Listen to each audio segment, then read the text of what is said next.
And we are back. Welcome to the final European predictions video of the week. It is now time for my Europa Conference League Match Day 3 predictions. Remember, if you have already missed my videos for the Champions League and the Europa League, you can check both of those videos out at the top of your screen right now. We had a fairly good night last night in the Champions League, and we've got 9 more matches to cover there tonight, and then all of the Europa matches that are taking place today and tomorrow are available on those other videos. Remember, of course, we are about to head into another international break, and on this channel during the international breaks we upload daily for the Nations League, so make sure you are subscribed to the channel so you don't miss out on any of those predictions we have got coming up for you over the course of the next couple of weeks. And if you haven't already done so, please do consider dropping a like on this video and any of the other videos that you may be flicking through on the channel. And without any further ado, let's head over to our prediction screen for the final time in Europe this week, where you will see that so far in the Europa Conference League, it's not been as good as we would have liked. We are on bang on 50%, 18 out of 36 in terms of correct results so far, with only one correct score in the UECL so far. But to be fair, this has been a really tough competition to score so far, and we will note that when we get into our first predictions. So without any further ado, let's get straight into it. We have got one very early kickoff on the Thursday night, then we have got 7 slightly early kickoffs on Thursday, and then 10 later kickoffs on the night. So without any further ado, then let's get straight into it, with the first of those matches being once again in Reykjavik, as it is the Vikings taking on BBL, where, well, let me tell you about these Vikings. They started match day 2 at the bottom of the league. They were taking on the top club after match day 1, which was Selke, and they absolutely killed them. A brilliant performance from the Vikings to get themselves up to 22nd in the table. Meanwhile, for BBL, they were off in Cyprus, where they were beating Apoel 1-0 away, which has actually put them 11th in the table, and themselves are now 9 games unbeaten, which is an incredible achievement for them, despite missing their first choice goalkeeper. What's not really good for the Vikings coming into this as well is that they did lose 3-0 to Breidablik at the weekend. They were in the Conference League last year. We spoke about them an awful lot. And their recent form off the back of that victory over Selke hasn't been very good. Like I just mentioned, they are kind of struggling a little bit as well in terms of fitness, whereas apart from the goalkeeper for BBL, they are pretty much at full strength. It's a tough one to call this. It really is. I think this is going to be one of the harder ones on the night. For me, I can't quite split them right now. Don't get me wrong. Reykjavik's result in the last round was a fantastic one, but BBL have also been fantastic. So I'm going to go for a 1-1 draw. It's going to be one of them games where I can see it only being 1 goal in it either way. So I'm not going to split them. We're going to start off with a 1-1 draw. That then takes us to the middle kickoffs, shall we say. And the first of those matches sees Petrocub taking on Rapid Vienna. This one a little bit easier to call in theory. Petrocub 34th in the league so far on absolutely 0 points, whereas Rapid are 8th in the table and one of 9 teams that have won both of their opening matches so far. To be fair, Rapid have struggled a little bit domestically since the last round. They've had no win in 3 since their match day 2 victory over Noah, but they are travelling to a Moldovan side with only 1 goal in their last 4 matches. So realistically, for Petrocub, this is going to be a match too far for them. As I said, they're on 0 points already.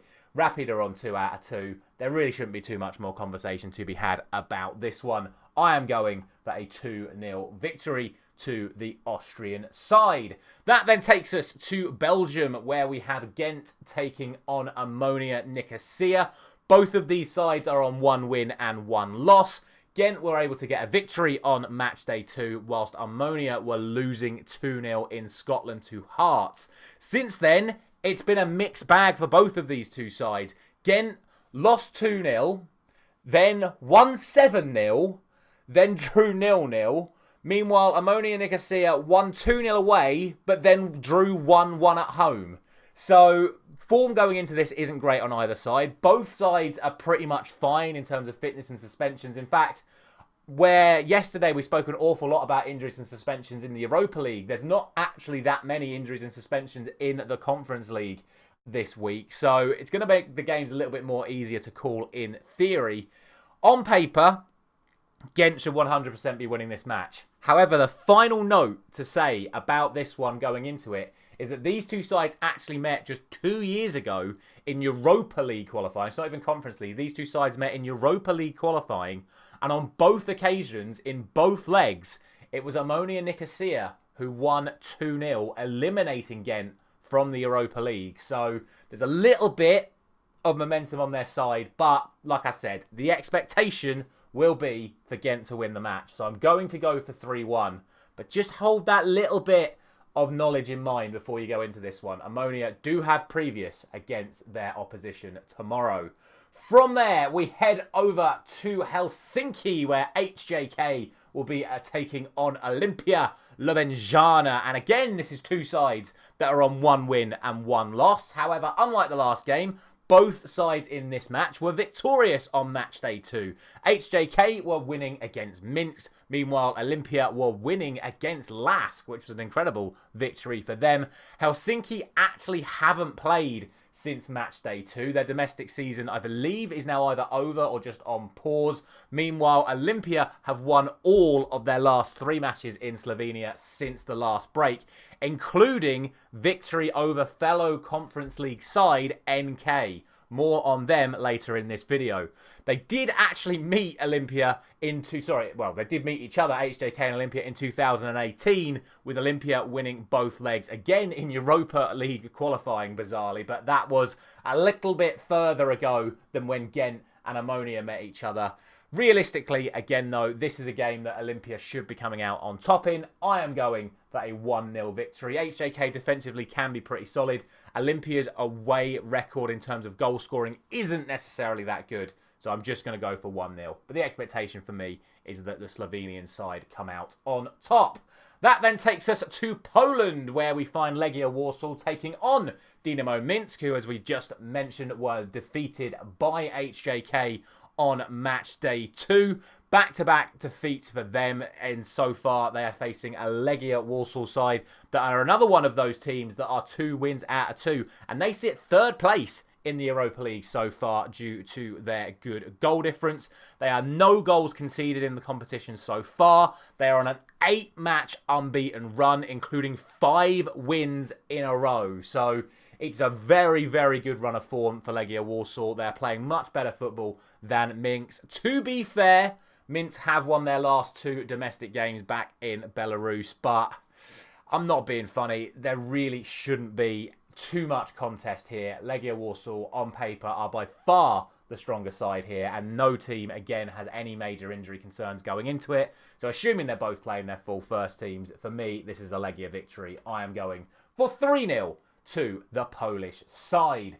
Now we head back to Cyprus. Once again, it is time for league leaders Paphos in Cyprus, should I say. Paphos league leaders taking on Astana of Kazakhstan. These are another pair of sides that have a 1-win, 1-loss record so far. But this time, we've already had a winner against a loser. We've then had 2 teams that won last time out. We now have 2 teams that lost last time out. Paphos narrowly went down to Heidenheim of Germany, which is, to be fair, a narrow loss to them is still a good result for the Cypriot side. Meanwhile, Astana were going down 2-0 in Wales to the New Saints. They also lost at the weekend, did Astana, which means they've now lost their spot at the top of the Kazakhstani league domestically. Meanwhile, Paphos has continued to go from strength to strength in the Cypriot league and have extended their lead at the top of the Cypriot league.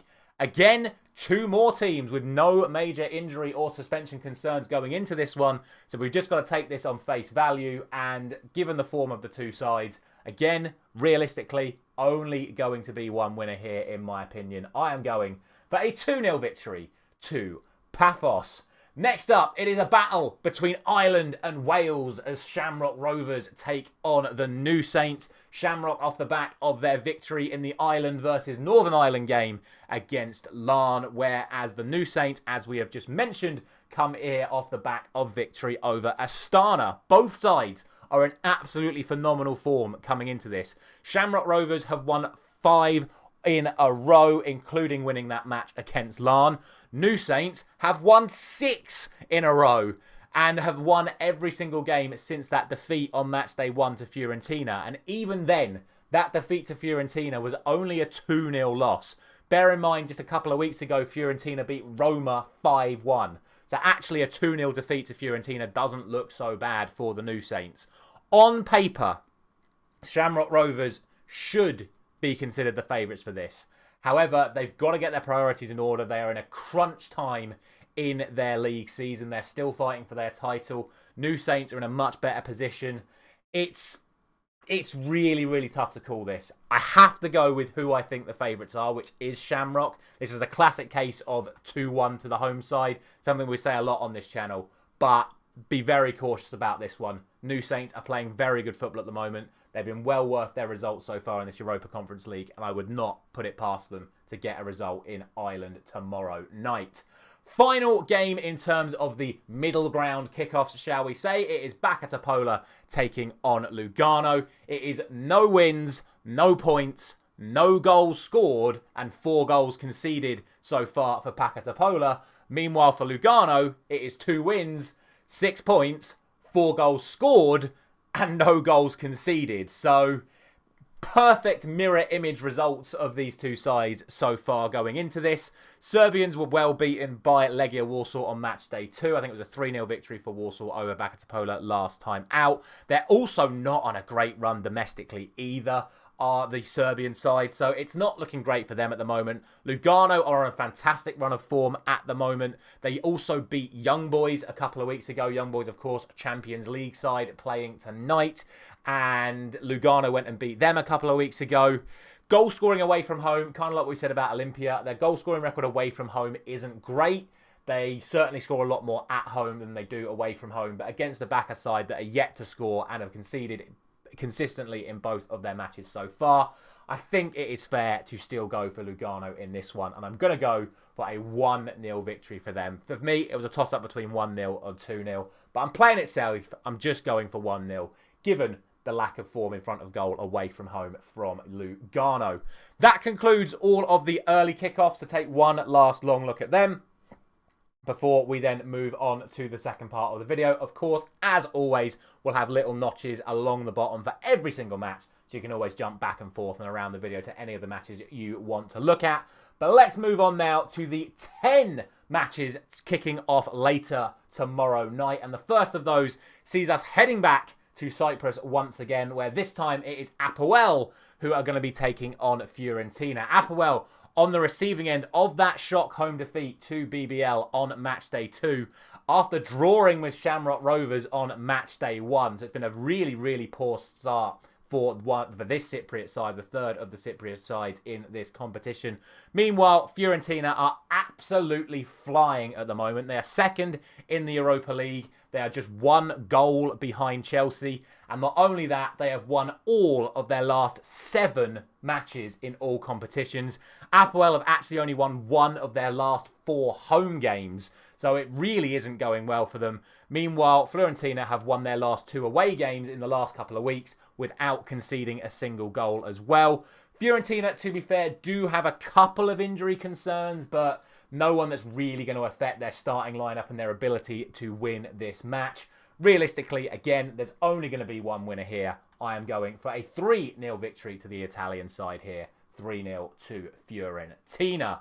That then brings us to the league leaders, and that is Chelsea of England, potentially all English sides at the top of their respective European leagues at the moment. So very good effort from the English side so far in Europe. They are taking on Noah, who won on match day 1, but then only lost 1-0 on match day 2 to Rapid Vienna. So actually, when you think about it, Noah have been well worth their performances so far. The little Armenian side really putting up a hell of a effort so far in this Europa League. Chelsea, of course, are top due to 2 big victories, but the results kind of flattered them. I mean, more on Panathinaikos in a second, because they put up a hell of a fight against Chelsea, and 4-1 isn't really a proper reflection of that match. So up against the Noah side that are very, very hard to break down, it makes it a little bit interesting. And the bookmakers, by the way, have Chelsea at 40-1 on for this match. Obviously, I'm still going to go for a Chelsea win myself, but I just think maybe be a little bit more respectful for this Armenian side, because you just don't know. In terms of injuries and suspensions, it says that Cole Palmer is doubtful. Well, let me tell you, whoever wrote that match report, Cole Palmer wasn't included in Chelsea's Europa Conference League squad. So whether he's doubtful or not through injury, he wasn't going to play anyway. So we'll see. Noah are always good for a goal. Chelsea are always likely to concede. So I'm going to go for 3-1 Chelsea. We'll see what happens. But come on, Noah. Show us a little bit more spirit.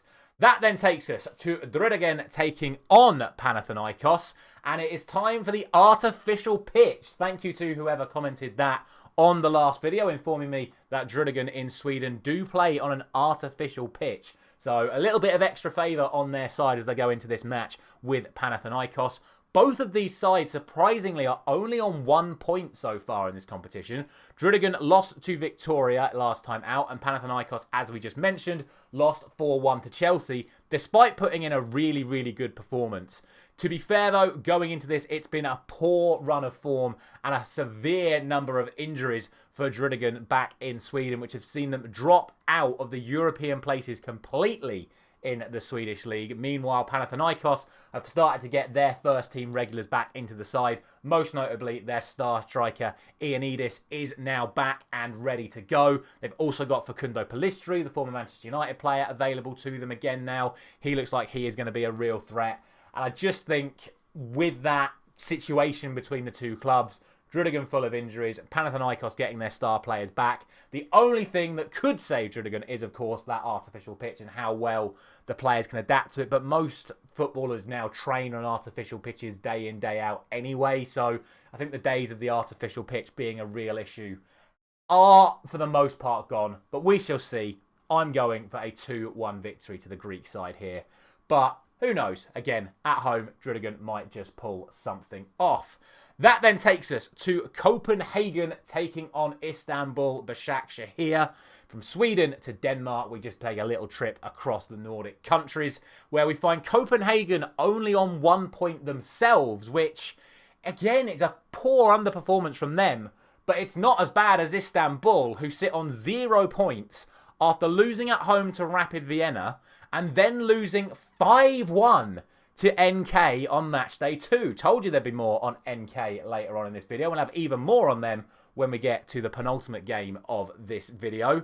And look, the poor form for Istanbul has continued domestically as well. They are winless in their last 6. Meanwhile, Copenhagen are unbeaten in their last 6. So it's really one-sided going into this. That 1 point for Copenhagen was a draw away to Real Betis on Matchday 2. So a bounce back from them after a poor Matchday 1 performance. Normally, I would say that this matchup would end up being a close call, especially given the fact that these two sides met just 4 years ago. And on both occasions, the home side came out on top, with Copenhagen just edging it on aggregate. So normally, I'd say this is close. On paper, this should be close. But form, results, and again, that 5-1 defeat on Matchday 2 for Istanbul says to me, there's only going to be one winner again here, and that is FC Copenhagen. And I'm going for a 4-1 victory to the Danish side. They score goals for fun. Istanbul are conceding goals for fun. Realistically, that's the only way I can put this fixture. Next one could be a really interesting one, because this is the first matchup between two sides that are in that bracket of 9 that have won both matches so far. Hearts have beaten Minsk, then Ammonia Nicosia, whereas Heidenheim have beaten Olympia Ljubljana, followed by Paphos. However, since then, both sides domestically have been absolutely shocking. Heidenheim are winless in Germany and have lost their last 2 since Matchday 2, whereas Hearts' domestic form has continued to struggle as well, which still sees them second from bottom in the Scottish Premier League. Both teams have multiple injuries going into this, which makes it even harder to call once again. For me, this is another one of those 1-goal games. It's either going to be 2-1 to the home team, 2-1 to the away team, or a 1-1 draw. But for me, favourites should be Heidenheim, so that is why I'm going for a 2-1 victory to the German side.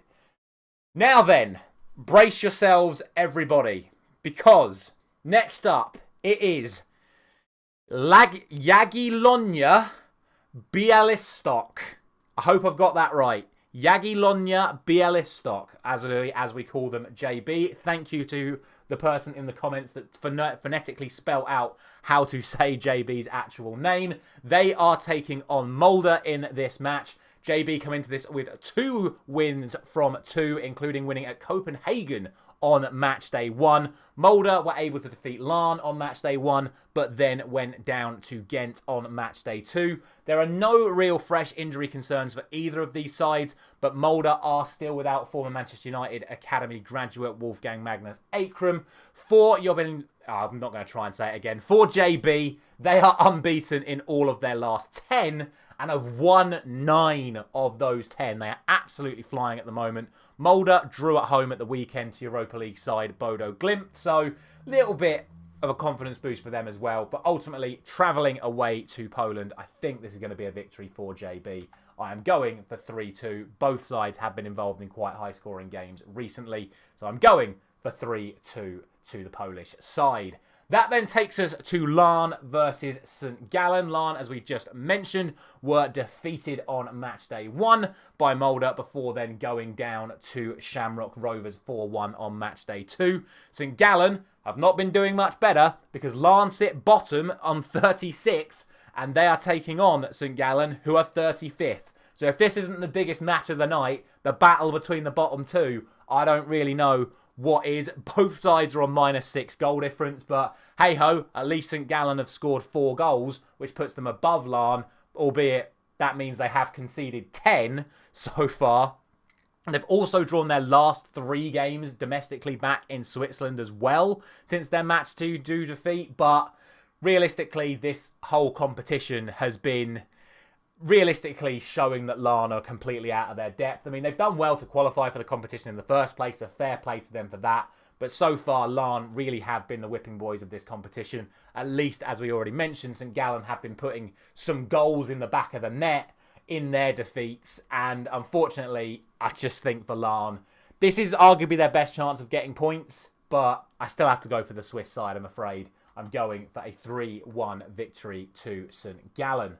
That then takes us to Austria, and it is LASK taking on Selke. Now, Selke, of course, were top after match day 1, but then they have fallen themselves way back down the table after that defeat to the Reykjavik Vikings.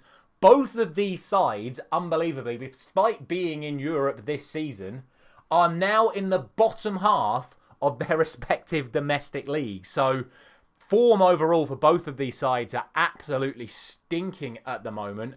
LASK were able to draw at home to Dridigan on match day 1 before then losing to Olympia.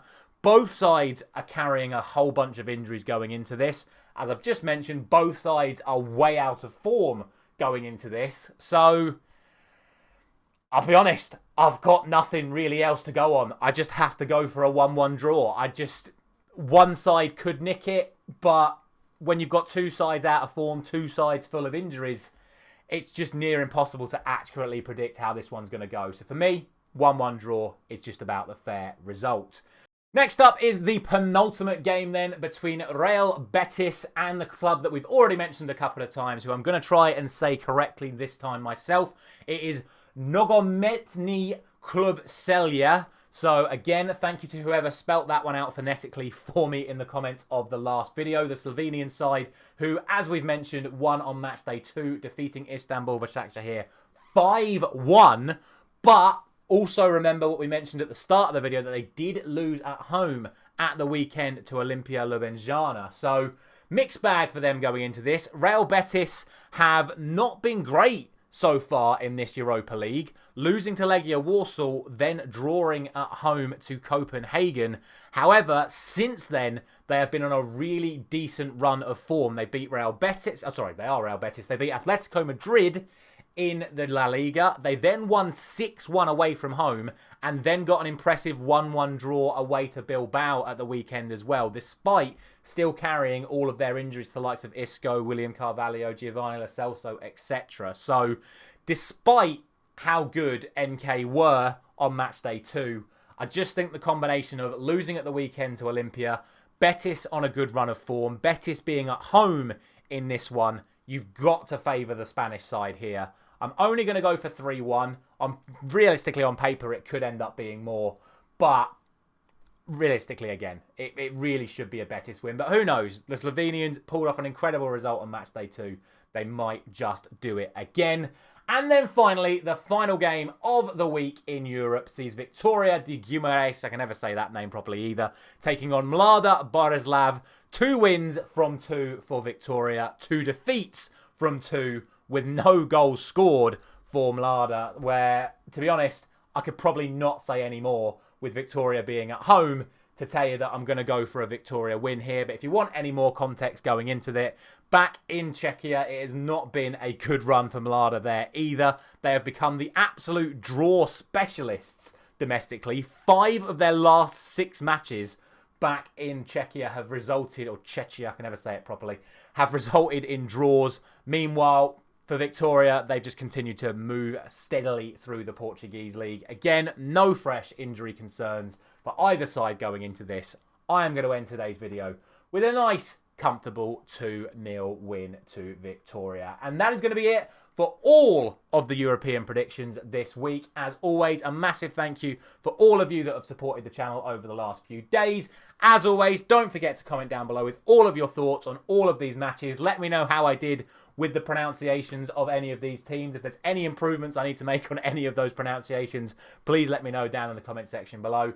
Thank you very much for watching. Thank you very much for listening. I will be back tomorrow night with my reaction to Manchester United's game against PAOK, and then back Friday morning for my next round of Premier League predictions before we then head into another international break with daily Nations League predictions as well. So a final thank you very much for watching. I'll see you very soon.